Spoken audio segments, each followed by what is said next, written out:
Шер. Мен түрмеде көп отырған жанмын ғой. Біреулер ізімнен қалмай аңдып тыңдап тұрғанда ішімде ылғи үрей жүреді деп ол жан-жағына сақтана қарап кафе ішін шолып өтті. Екеумізден басқа асханада бөтен жан жоқ. Бұрыштағы үстелге барып жайғасып асқа тапсырыс бердік.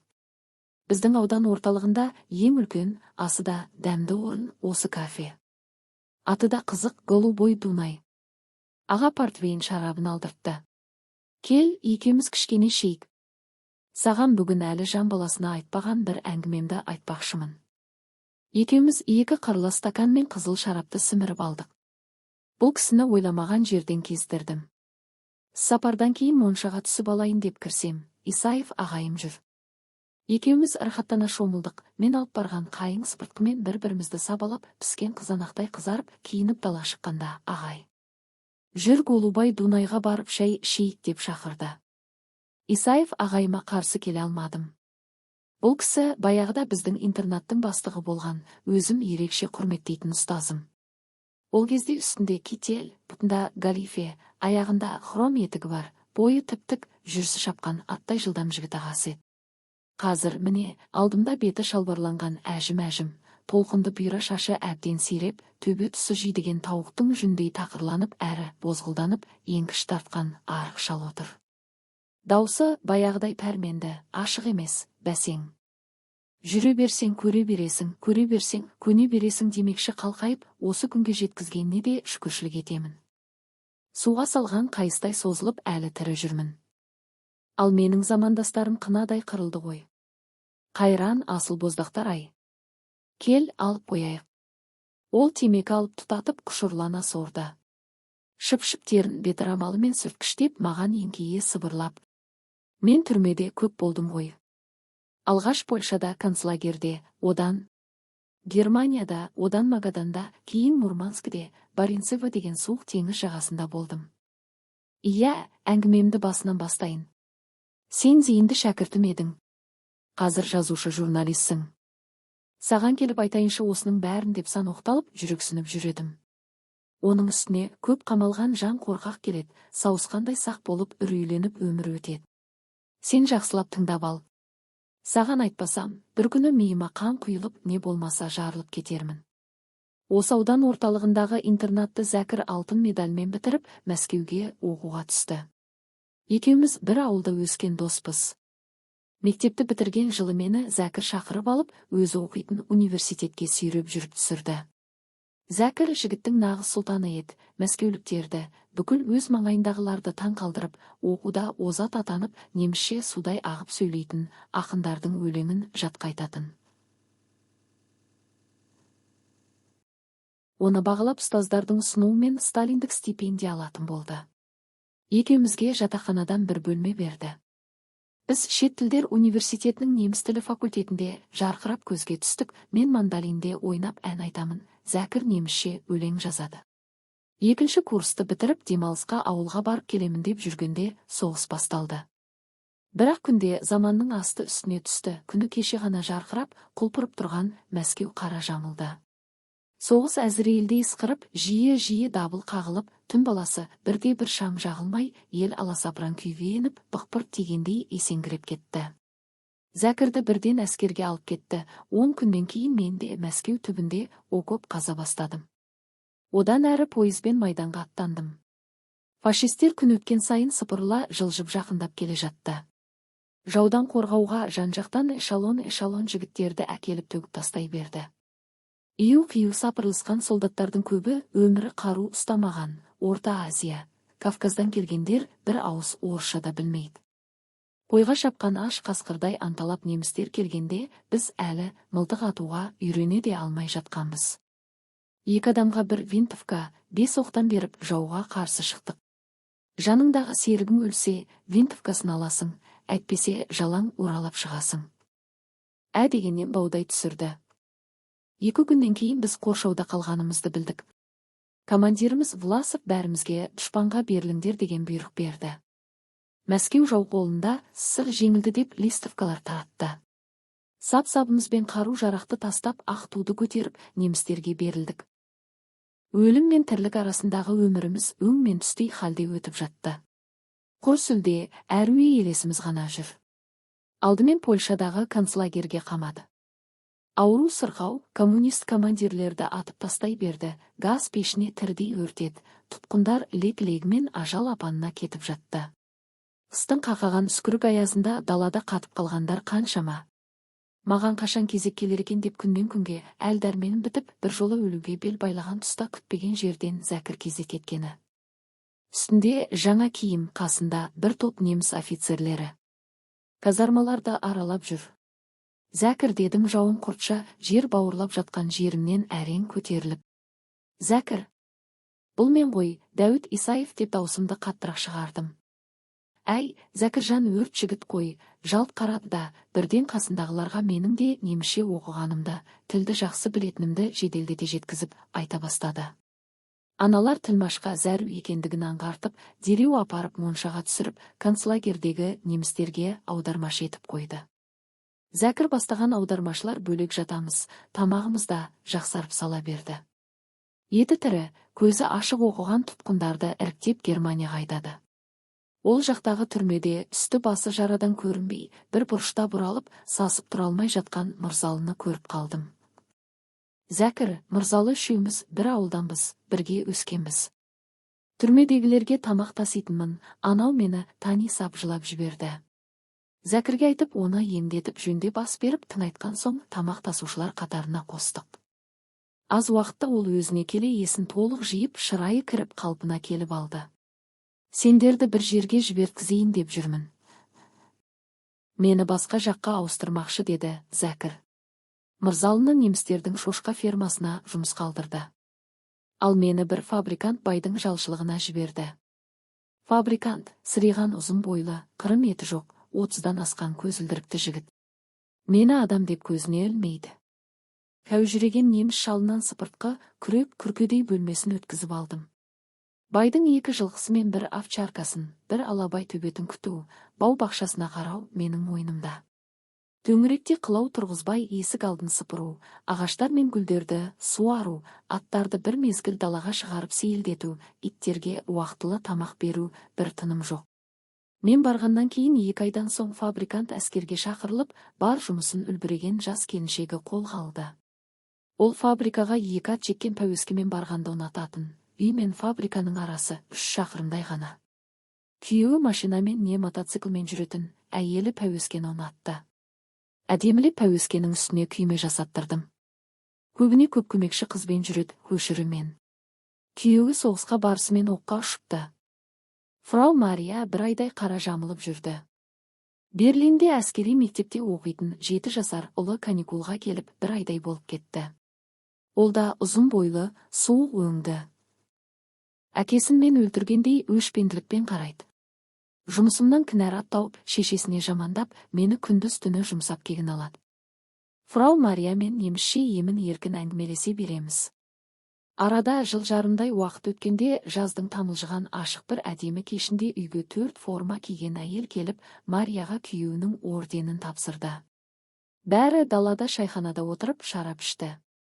Кешқұрым фрау мені шақырып монша жаққызды. Өзі түсіп болған соң күйеуінің жаңа киімдерін беріп, Дик, енді сен де түсіп ал деп ерекше ықылас білдірді. Мені Дик деп атап кеткен. Өзінің моншасына бөтен жан адамды өмірі жақындатпайтын. Несін жасырайын, моншадан кейін шайханада отырып екеуміз шарап іштік, артынан ол бір кішкентай құмыра алып шығып. Бұл емдік шөп салынған таза спирт. Содан ішсен, Дик деп жарты стақан жұтқызып жіберді. Мені дереу дедектете жетектеп үйге кіргізіп, шешіне сап төсегіне күмп құлады. Моншадан бұрқырап шығып, ішімде шарап бар, дәрі қосылған спирті бар. Ежелгі патша көңілім шаттанып, күл-күл жайнап қанаттанып шыға келдім. Жаңа жауған ақша қар үстінде бұлан қаққан тундыраның ақ түлкісіндей келіншектің балауса, балғын денесі ойнақ қақтырып арбап жатыр. Өлі денеге жан кіргізердей. Өлердей бір ынжық неме болмасаң, қалғаны жетіп тұр. Қалай шешініп, қалай құшағымыз айқасқаны есте жоқ. Өзге бір дүниеге еніп кеткенбіз. Іңкәр сезімдер ақтарла, асауша бұлқынғанымыз, бәрі бұлдыр-балдыр жан шымырлатар тәттелес. Күздегі күйігілген кер маралдай керілген жұмыр, жұмсақ ақ келіншекпен екеуміздің құшақтарымыз ажырамаған күйі қылықты да қызықты түннің тез сырғып, әппақ таңның қалай атқанын да байқамай қалыппыз. Ол кезде мен үйленбегенмін, әйел тәнін тұңғыш рет тұшынып, хор қызындай әппақ болып жатқан фрауға сұқтана қараймын кеп. Ұшаққа толымды денесіндегі тікірейген тығыз төсіне дейін мен ойлап көрмеген жұмбақ дүние. Жалпы неміс әйелдерінің біразы көріксіз, сұңқиған, дәу мұрын, кәрі тауықтай қу сүйек тыриған арық келеді. Ал фрау Марияның 12 мүшесінде қылаудаймын, кінәрат жоқ, аршын төсімен аққу мойны, құлын мүшесі есті алып құшырландыра түседі. Оның үстіне жұқалап әтір себінген жұпар иісі қандай. Қай жерін сүйсем де, сипаласам да, жесір келіншек наздана еркелей нәзік ыңырсиды, жасамасыз бал сезімі бар. Маған жауап ретінде кірпігі ашылмаған күйі ол да бас салып, өліп өшіп сүйе бастайды. Қалың батпақтың ішінде де саф алтын жарқырап жатады, тікеннің де әдемі күлі болады. Махаббат деген нәзік, әсем сезім, адам жанының ең ардақты, ең аңсарлы түпкірінен бастау алатын тіл жеткізгісіз әлем. Несін жасырайын, ондай тылсымы бар бейнені ғұмыры көргем жоқ. Жылдар жаңғырып, дүние сапырылысып қанша заман өтсе де, фрау Марияның елестей ғажап түр тұлғасы әлі көз алдымда. Есіме түссе, ауырып қалардай болам. Дик таң атып қалды. Тұра ғой, бүркітім, деді соңғы рет құшырлана аймалап жатып. Моншаға барып, өз киіміңді қайта ки. Бұл ісімізді ешкім білмеу керек. Үстіме суық су құйып жібергенде есімді жиып таз қалпыма келдім. Өзімнің ескі киімімді киіп, енді малай ретінде пәуескені дайындадым. Жазған құлда шаршау жоқ деген. Бал түндер, балауса күндер сырғып өте берді. Кештерде махаббаттың шырын сөлін бірге ішіп, бұла келіншекпен ақ төсегінде айқасып ұйықтап, күндіз тұтқын, жалшы болып жүре бердім. Махаббат бұл адам жанын нұрландырып, жанын жаңғырыққа бөлеп шешек атып гүлдетеді. Фрау Мария да құлпырып, жайнап толқынды шашын желкесіне түйіп, өзіне сай талғанмен киініп шыға келгенде, шын соның өзіме дегендей аузым ашылып, таңырқай қалғанымды өзімде байқамаймын. Түн баласы сары алтындай жарқыраған жібек талды қолаң шашы тарқатылып мойнын, омырауын жеп жеңіл жауып, наздана еркелейтін. Ұзақ түндерде кейде түрегеп, жеңіл желпі жамылға жамыла салып шай ішеміз, қызулы ыстық көңілмен бал жаласқандай әңгіме дүкен құрамыз. Қызығымыз күн санап артып жүрген сәтте бірде ол. Мен жүкті болып қалдым. Не істесем екен? Дегені. Не дерімді білмедім. Мария тосылып қалған түрме қарап. Саспа, Дик, сендей бүркіттен ұрпақ алып қаламын. Сұрағандарға соғыста кеткен таныс немістің біреуінен дей саламын. Өзің білесің бе, бізде неміс қатындары бала тапса, үкімет қатты көмектеседі дегені. Совет әскері фашистерді қирата жеңіп келе жатты. Фраум толысып, әдеміленіп, ежелгісінен де ажарлы келіншекке айналған сияқты. Шашы толқындана сары алтындай сырғып, сусып төгіліп тұрады. Ақыры жеңіс келді. Біздің фабрикамызда, қалаға іргелес поместьемізде ешбір өзгеріс бола қойған жоқ. Америкалықтар келіп бұл неғып жүрген азиат деп мені тергеп, фотоға түсіріп, жазып алып кетті. Ең қызығы енді басталды. Америкалықтар жиі келіп менімен әңгімелесіп, Америкаға кетуге үгіттейді. Ғажап өмір, тамаша тұрмыс құрасың деп уәде берді. Тіпті сол құрлықтағы таңдаған мемлекеттің қайсысына барсаң да рұқсат дейді. Біз тұрған жерді америкалықтар басып алған, мұнда фырк мемлекеті құрылды. Совет әскері алған жерде социалистік гдр орнады. Маған пакетпен хаттар келе бастады. Совет елшілігінен, жоғары қолбасшыдан, тағы басқа құзырлы жерлерден туған елге қайтуға шақырған хаттар алдым. Жүріп тұруы ауырлап толысқан фрау Мария. Дик, сен осында жанымда қал. Ұзамай балалы боламыз. Саған осы елдің азаматтығын алып беремін. Тамаша өмір сүреміз, екеумізге ғұмыр бойы жететін байлық, дүние бар деп, түнде көзі жасқа шыланып жалынып, жалбарынады. Қайсысына сенерімді білмеймін. Елімді, қазағымды аңсаймын. Алып қашпа әңгімелер көп. Біреулер соғыста фашистерге тұтқынға түскендерді совет өкіметі аямайды дейді. Фрау Марияға да бауыр басып қалдым, біреулер байлығы тасыған Америкаға пароходқа отырып кетіп жатты. Күз әлі бола қоймаған қоңыржай бір салқын күн аттарды өзеннен суарып, сейілдетіп келе жатсам, есік алдында совет машинасы тұр. Жүрегім зырқ ете түсті. Үйден 3 советтік әскери шыға келді.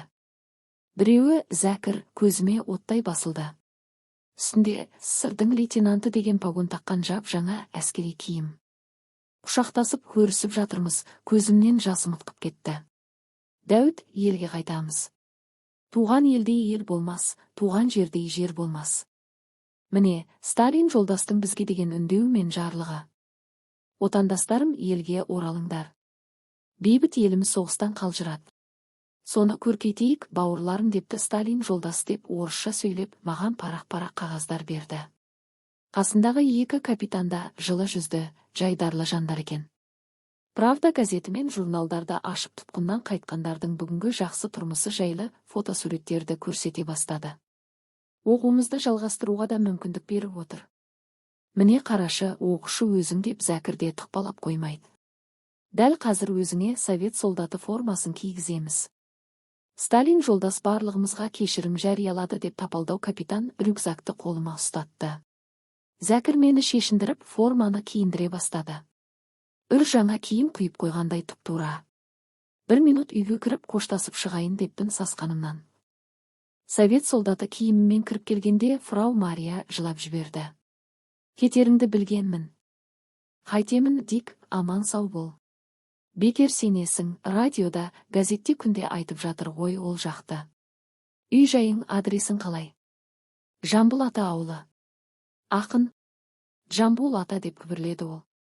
Еңкейіп үстелдің астынан портсигар және 2 қорап сигарет алып берді. Портсигардың бетіне Мариядан ескерткіш 1945 жыл.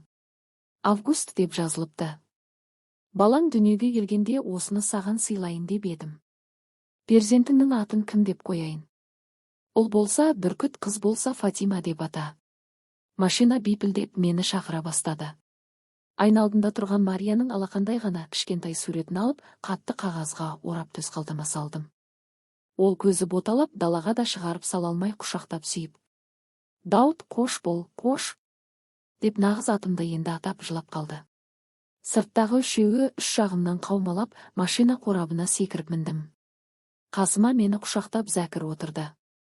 Біз Мәскеуде оқимыз, Дәуіт әлі алдымызда тамаша уақыт бар деп ол мәз болып болашағымызды қиялдап кетті. Фрау Марияның әпақ үйі бұлдырап, қалың ағаштан көрінбей қала берді. Пойызға мінер тұста Мырзалыны жолықтырдық. 2 бетінің ұшы қызарып, үстінен жаман күлімсі иіс кетпейді. Бізді көріп еңіреп жылап жіберді.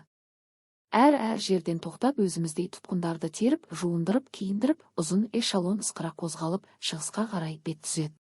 Туған елге жетсек деген көңіліміз алып ұшады. Зәкір, Мырзалы үшеуміз бір вагондамыз. Орысша, қазақша ән саламыз. Бүкіл эшелондағы қазақтармен шұрқырасып, танысып мәре-сәре мәзбіз. Баяғы 2 капитан тоқтаған жерде жинап әңгіме өткізеді. Бәріне кінәлі сатқын генерал Власов, сендердің түк кінәларың жоқ. Өз ауылдарыңа, үйлеріңе барып, туған туыстарыңмен қауышып, жұмысқа тұрасыңдар. Оқып жүргендер оқуларын жалғастырады деп, Зәкір екеумізге қарап жымеп қояды. Сыр шекарасынан өткендей шуылдасып, жүрегіміз жарылардай қуанғанымыз ай. Совет жеріндегі алғашқы станцияға тоқтағанымызда автомат асынған. Овчарка иттері арпылдаған солдаттар әр вагонның есігінің 2 жағына тұра қалып. Қолдарыңды көтеріп, бір-бірлеп өтіңдер деп әр қайсымызды жеке-жеке тексеріп, алдын ала дайындаған түрмеге қамады. Баяғы бізді алып келген 2 капитан формаларын өзгертіп киіп келгенде, білдік НКВД-ның офицерлері болып шықты. Бізді алдап қақпанға түсіріпті. Жаналғыш әзірейілдей сұрланып, қандарын іштеріне тартып, түні бойы сұрақ қалып, отанын сатқан опасыздар. Неміс фашистерінің құйыршықтары. Деп былш-былш тебеді.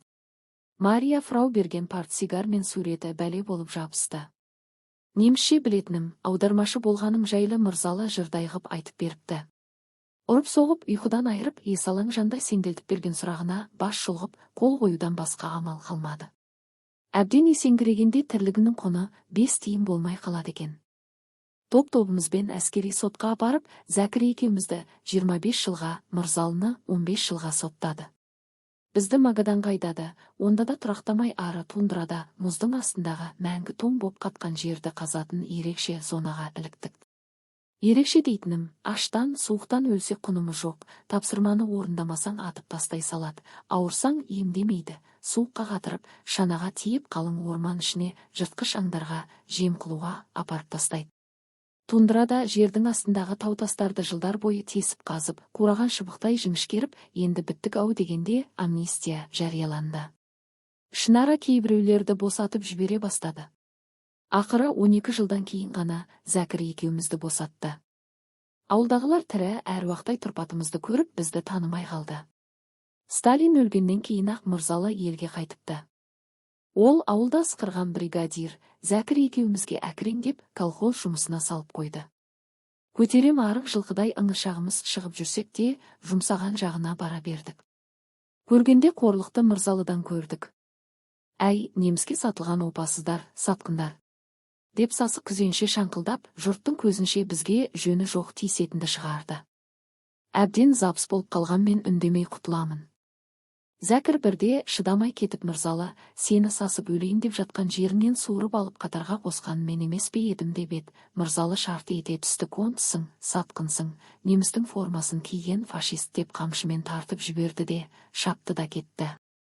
Ауылға келгенімізге 4 ай болғанда бізді қайта апарып қамады. Аса қауіпті шпион деп Мырзалының жазған арызына орай қайта сот болып, екеумізге 5 жыл беріп Мурманскіге айдады. 3 жылдан кейін Хрущев амнистия жариялап, туған жерге табанымыз қайта тиді. Зәкір тұралап ауырып оралды, күрк-күрк жөтеліп, содан көтеріле алмай қайран азамат көз жұмды. Мен Алматыдағы 2 жылдық мұғалімдер институтын бітіріп алдым. Мектепке жұмысқа тұрып, үйлі баранды болып, ел қатарына іліндім. Іскерлігімді көріп, интернатқа бастық етіп қойды. Міне сол жылы сен интернатта мектеп бітіреді екенсің. Әп-әдем жұмыс істеп жүредім. Үстімнен тағы арыз түсті. Отанын сатқан, пленде болған жан қалай жас ұрпаққа тәрбие береді депті. Тексерушілер келіп, бар ісімді асты үстіне шығарып, қанша қазбаласа да ештеңе таба алмады. Облононың бастығы қасында жай киініп алған КГБ-ның 2 қызметкері интернат тәрбиеленушілерінен сені шақырып сөйлескенде, Исаев Дәуіт ағайдай білімді, үлгілі ұстаз, интернат бастығы бізге керек дегеніңде бәрі отырып қалғаны әлі есімде. Ақыры мені КГБ ұсынысымен жұмыстан босатып, интернаттың бүкіл шаруашылық жағына қарайтын завхоз етіп қалдырды. Қарамағымда жирен ат, бір шана, бір арба бар, өзің білесің, қысы-жазы су тасыдым, асханаға болыстым, бітпейтін жұмысты ақырын атқарып жүре бердім. Сатқын, шпион, пленге түскен деген суық сөз жүрегімнен өтіп, той-томалаққа да бармаймын. Тартынып арақ шарапта ішпеймін. Ешкіммен сырласып, бейпіл сөйлеспеймін, өз-өзімнен ішімнен тынып, томаға тұйықтанып алдым. 3 ай сайын қалаға комендатураға барып есепке тұрамын. Бірде түнде үйге келіп мені алып кетті. Алматыдағы өзіме таныс Дзержинский көшесіндегі КГБ абақтысына 2 күн қамап қойды. КГБ-ның 3 тергеушісі кезек-кезек сұрақ қалады. Сенің фыркта қызың бар ма?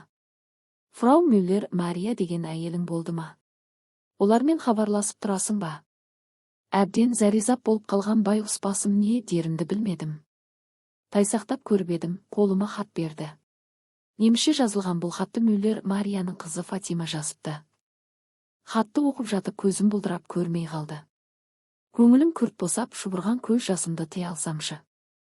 Фатимаға шешесі әкесінің Исаев Дәуіт Жамбыл атауылынан екенін нығарлап айтыпты. Фатима, үлкен фабрикант, 35-те әкесін іздеп хат жазыпты. Менен баяғы тәркілеп алған фрау Марияның және шашы қара, қасы қара бір әдеміше қыздың фотосуретін көрсетті. Қайран Мариям-ай, қандай асылзада перизат едің. Сен қыз тауып, атын Фатима қойып, әкесі кім екенін ақиқаттап айтқандығың қандай. Қызымда нағыз жау жүрек батыл, мені іздеп сұраусап хат жазғанын көрмейсің бе? Шешесі былтыр қайтыс болыпты, басқа күйеуге тимей, бар ғұмырын жалғыздықта өткізіпті. Әкемді бір көрсем, арманым жоқ депті қызым хатында. Жүрегім езіліп қанжылап отырып оқыдым. 3-ші күні мені әбден қысып-қысып, ешкімге ештеңе айтпау жөнінде қолхат алып әзер босатты. Германиядағы Фатима Мюллер ханымға мұндай адам бұл өлкеде тұрмайды деп хат жазып жіберді. Арада 3 жылдай уақыт өткенде бір үлкен оқиға болды. Үйге бір топ жалаңдаған адамдар кіріп келіп, бәрімізді даладағы автобусқа апарып отырғызып, ауылдың сыртына алып шығып кетті. Отбасымызды көрсетпеу үшін КГБ қызметкерлері көзімізді жоғалта тұруға сыртқа кеткен екен. Үйімізге өздерімен келген бір әйелді кемпірше киіндіріп отырғызып қойыпты. Мені баяғыда өліп қалған деп, ал мына кемпір әйелі, балалары жоқ депті. Бірақ Фатима елеусізде урамада тұрған менің суретімді фотоаппаратымен түсіріп алыпты да, жылап қайтыпты. Үйіме бір бума ақша марка тастап кетіпті. Мұның бәрін сол бойда мені алып кетіп тергеген көпшіліктер айтып берді. Қызымның жүрген тұрғанын, бәрін суретке түсіріп алыпты, соны көрсетті. Әкеліп берген ақшаны өздері алды. Ақыры мені 5 жылға Түркменстанға жер аударды, бүкіл отбасымды көшіріп алып кетіп, сол жақта болып қайттым. Құдайдың берген 3 ұл, 2 қызым бар. Әйелім жуас, шаруаның адамы. Олар ештеңе білмейді де, сезбейді. Мен бұл жайлы тіс жарып жан баласына айтпадым, айтуға хақым да, құқым да жоқ. Кеше Алматыға КП тағы шақырыпты. Баяғы фрау Мария маған сыйлаған портсигар мен кішкентай алақандай суретін көрсетті. Фатима Мюллер жол апатынан қайтыс болыпты деп хабарлады. Мен селт етпедім, олардың өтірік айтып тұрғанын анық білдім. Іс-әрекеттерін көре берген соң солардың өздеріндей қуланып, дағдыланып алады екенсің. Фатима қызым тірі, ол Мария екеумізден туған, өткірлігі тас жарады.